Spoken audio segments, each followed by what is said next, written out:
我是瓜皮儿，闪电侠第4季前情提要。白瑞逃出神速力的时候，连同一起带出来的还有暗物质。路过的巴士阴差阳错被暗物质吞噬，车上12个人的命运被彻底改变，他们全都成为了新变种人。这一切都在幕后黑手的掌控之中，他精确计算了每一件事情发生的概率。时隔3周，有2位变种人被捕，送进了特制的监狱中。前几天险些死在女友手里的希斯科，通过补偿挽回了自己的小命，和吉普赛过上了短暂的同居生活。兴奋头还没过，一个充满杀气的男人传送了过来，出手就是杀招。穿着裤衩的希斯科抱头鼠窜，男人同样拥有震波能力，拎起小鸡仔，希斯科就准备干掉。吉普赛赶紧出来阻止希斯科陨落。原来这个面露凶险杀气十足的男人就是希斯科的老岳父。希斯科把岳父带回了实验室，参观一下自己的工作环境，顺便让朋友和他一起过家家，假装自己是老板，想给岳父留个好印象。威尔斯给希斯科拉到了一边 talk。同样是位人父，威尔斯自然知道认可一个女婿看重的是什么。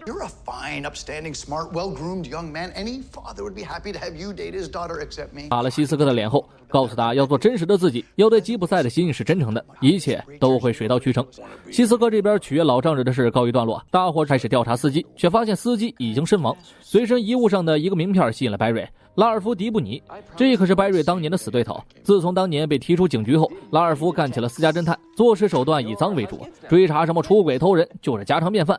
这边心怀不轨的拉尔夫刚被赏了嘴巴子，白瑞就赶了过来，看着眼前的死对头，两个人的对话火药味十足。拉尔夫恨透了他们，故意说自己没在巴士上，心里却在想，这暗物质不会是瘟疫吧？看这货没救了，白瑞扭头就走，转眼仇家就找上了门。拉尔夫被倒挂在房顶上，突然像路飞一样拉长了自己的身体。白瑞扭头一看，果断把他带回了实验室。欧巴的大长腿一路延伸到了实验室外面，这下受到惊吓的拉尔夫全盘托出。暗物质导致拉尔夫的细胞可以无限拉伸，人送外号蒙奇 D 迪布尼。毕竟是死对头，拉尔夫把所有的责任都推卸给了白瑞。一向好脾气的白瑞都差点暴走，一个喷嚏下去，拉尔夫的脸像狗屎一样摊成一片。另一边，希斯科还在尽力讨好岳父，表现得像个怂货。岳父都觉得这娃配不上女儿，还拿自己杀过人吓唬希斯科。岳父突然间立下游戏规则，24小时之内不使用任何超能力，他将会和希斯科玩个猫抓老鼠的游戏。现在12个人已经抓住了3个，拉尔夫还没干什么坏事，而且也不知道自己变异了。其他人都把他当成了普通人看待，但是白瑞心里始终不信任他。显然拉尔夫以前干过让白瑞失望的事情，为了拿到拉尔夫变成橡皮人之前的 DNA， 白瑞和艾瑞斯重新回到了拉尔夫的侦探事务所，早已被仇家折腾了个底儿朝天。慢慢的，白瑞打开了话匣，5年前入职不久的白瑞接到了第一个案子，领头警长就是拉尔夫。案件是丈夫谋杀妻子，警方没有任何线索指控男子，直到拉尔夫找到了带有指纹的匕首，最终男子被判入狱。可能也是碍于白瑞的母亲也是死于匕首，他突然想检查一下证物，结果却发现一切都是拉尔夫伪造的。之后，拉尔夫被赶出了警局，男子被无罪释放。打那之后，白瑞再也没有相信过拉尔夫。刚刚找到 DNA， 一枚定时炸弹就发生了爆炸。白瑞搂着艾瑞斯直接穿墙到了楼下，一声巨响后，事务所被烧成了灰烬。肯定有个人比白瑞还讨厌拉尔夫，要不然不至于想要炸死他。乔立马调查了通话记录，发现拉尔夫通话次数最多的竟然是市长。白瑞找到拉尔夫想问个清楚，拉尔夫对市长的事避而不答，无奈之下只能找到市长问个究竟。市长吐露了实情，他的一次出轨被拉尔夫拍到了，为了不让家庭破裂，市长选择给拉尔夫封口费，却发现这是一个无底洞，这让白瑞更加不信任拉尔夫了。结果市长就让手下弄死拉尔夫，当然包括白瑞和乔2个知情人。凯瑟琳非常信任拉尔夫，他觉得拉尔夫和自己一样，突然获得了自己厌恶的超能力，而且相信拉尔夫本质不坏。一瓶药剂下肚，拉尔夫恢复了原样，而且还可以自由控制皮肤。拉尔夫先给自己弄出了腹肌，还说自己像极了克里斯·海姆斯沃斯。紧接着，白瑞和乔愤怒地回到了实验室，怒斥拉尔夫臭不要脸。这会儿反而是拉尔夫暴走了，白瑞走上了人生巅峰，自己却有一顿没一顿的苟延残喘。一切都怪当年白瑞举报了自己。曾经拉尔夫是个好警察，他只是想让有罪的人遭受法律制裁，仅此而已。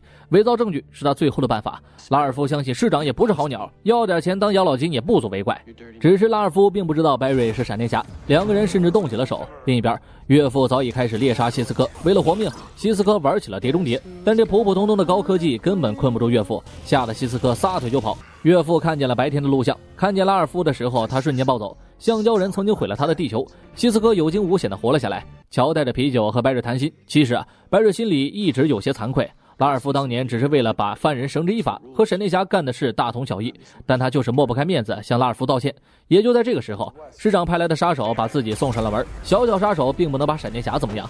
白天，白瑞见过市长的这2个手下，足以证明市长要杀人灭口。白瑞打去电话，让苟活的希斯科查到了拉尔夫的位置。此时，拉尔夫再次会见了市长，准备交易。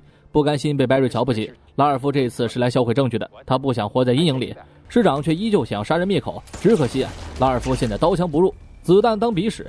白瑞赶了过来，正要阻止市长，岳父赶过来暴打了2个人，他就是要搞死橡胶人。市长趁机劫持了赶来的乔，白瑞敌不过老岳父，被打得满地找牙。希斯科立刻武装赶了过来，欺负我可以，打我哥们儿不行。看着自己的女婿用生命守护朋友，老岳父终于接受了希斯科，这个女婿他喜欢。乔已经被市长拉上了直升机，如果靠震波上去的话，传送门会撕裂整架直升机。白瑞把希望寄托在了拉尔夫身上，借此机会摘下面具，向拉尔夫坦白了所有事情，并道了歉。被认可的拉尔夫感觉干劲十足，一招橡胶拳成功拉住了直升机。白瑞立刻踩着手臂冲了上去救了乔。惊吓过后，乔告诉白瑞塞西尔怀孕了，这件事乔埋在心里好久好久。粒子加速器第2次爆炸的那个晚上，他犹豫该不该说。老岳父欣然离开了地球1，放心把女儿交给了希斯科。白瑞闲暇之余替拉尔夫收拾好了事务所，他这次不是来干架的，是给拉尔夫介绍工作的。这份工作就是加入闪电侠小队。况且拉尔夫本来就是一个极度正义的人，2个人一拍即合。临走前，白瑞纳闷拉尔夫为什么会想到去调查市长呢？拉尔夫说出了一个客户的名字，让白瑞背后发凉啊，迪沃。这个咒语和萨维塔都说过的名字，白瑞逐渐和拉尔夫成为了无话不谈的好朋友，一起买奶茶的路上还遭遇了劫匪，这刚好可以成为拉尔夫第1个考验。倒霉的罪犯1枪子弹下去被弹了回来，又1枪下去爆了自己的后门。也就是这次考验，2个人对英雄定义产生了分歧。拉尔夫觉得抓住罪犯是第一位的，白瑞觉得保护平民的安全才是最重要的。回到实验室，赶快寻找迪沃的下落，这又谈何容易呢？光凭一个人的姓氏，鬼知道谁才是真正的迪沃呢？虚头巴脑的拉尔夫一顿帮倒忙，威尔斯意识到自己可能需要些外援来调查迪沃。拉尔夫恰好乘坐了巴士，只可惜这家伙记性不好，车上的人是男是女都忘了。白瑞和艾瑞斯把他介绍到了知心大妈这里恢复记忆。一顿催眠后，拉尔夫想起了一部分，有个哥们儿一直在哭，还有一个背着野牛图腾的女人，其他的想不起来了。此时背着野牛图腾的女人来到了一家工厂，复活了石豹子，借刀杀人。现场的尸体看起来就像是被巨型动物咬断的，而在现场唯一一个动物就是石豹子，什么奇怪的能力他们没见过。白瑞果不其然发现豹子嘴里有血迹。另一边，威尔斯召集了自己的外援，来自平行宇宙的威尔斯们，真是辛苦了威尔斯的扮演者汤姆，一个人出演了整个平行宇宙，还得当编剧。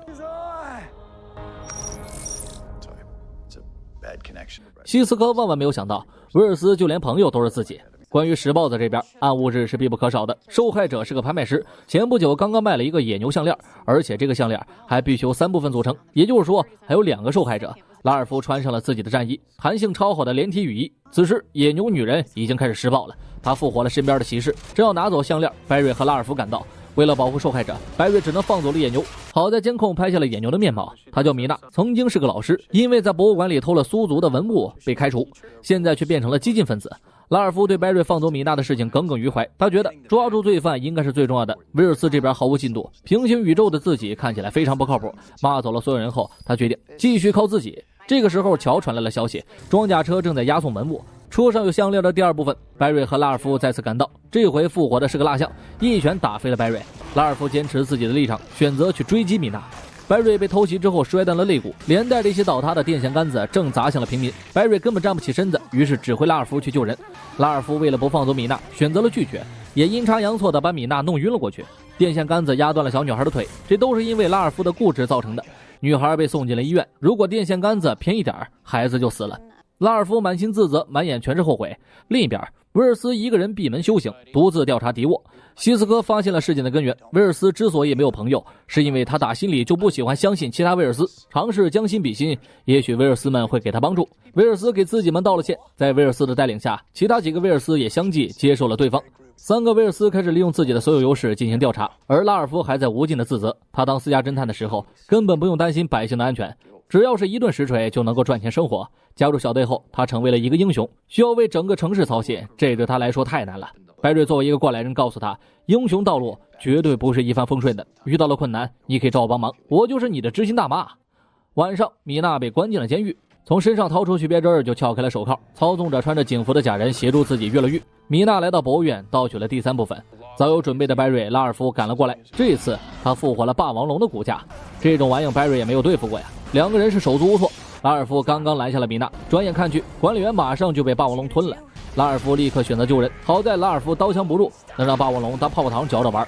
白瑞这边也找到了米娜的弱点，苏族的文物就是他的弱点，端起个大盆往天上一扔，米娜一分神，瞬间就被铐上了1指手铐，解决了第3个变种人，关进了铁山监狱，特制的监狱。